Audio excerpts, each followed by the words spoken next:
Bonjour, je m'appelle Gaël Bouquet-Deschaux, je suis conseiller technique à la Fédération Française de la Montagne et de l'Escalade. Et aujourd'hui, je vais vous parler des courbes de niveau. Donc ce sont des courbes qui permettent de se représenter le relief sur une carte. Parce que sur une carte, il n'y a pas de relief. Une courbe de niveau, c'est un ensemble de points à une même altitude. Donc sur les cartes, elles sont tracées, mais c'est des courbes virtuelles. Ça n'existe pas sur le terrain, vous ne les verrez pas. Donc c'est un ensemble de points à une même altitude.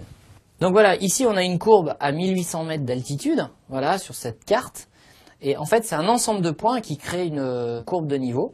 Voilà. Et en fait, si on imaginait quelqu'un qui marchait sur cette courbe, il marcherait tout le temps, il pourrait marcher tout le temps à l'horizontale, sans monter et sans descendre. Donc je vais vous montrer ici sur une maquette où ce serait. Donc imaginons qu'en fait ici, ce soit au niveau de la mer, 0.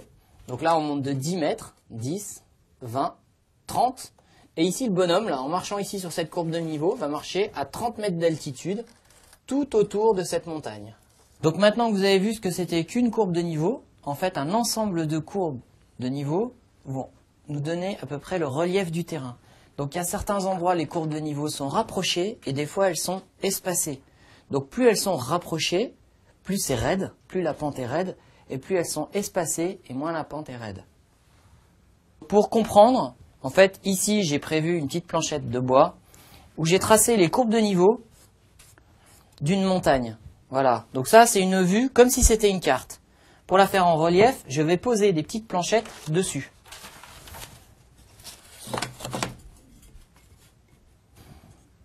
Voilà. Donc là, on peut imaginer une tranche de montagne. Donc là, on devine bien qu'on monte, qu'on arrive au sommet et ici, on descend. Là, j'ai des courbes de niveau. On peut imaginer que du coup, ces courbes de niveau montent de 10 mètres à chaque fois. Donc 10, 20, 30, 40, 50, 60, 70, 80, 90, 100.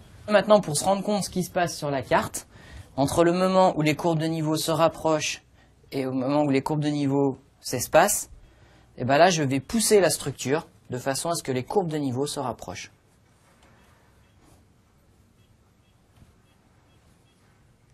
Et là, qu'est-ce qui se passe? Ici, les courbes de niveau, si je regarde ma vue en plan du dessus, elles sont rapprochées. Donc la pente est raide. Et ici, les courbes de niveau sont espacées. Donc la pente est moins raide.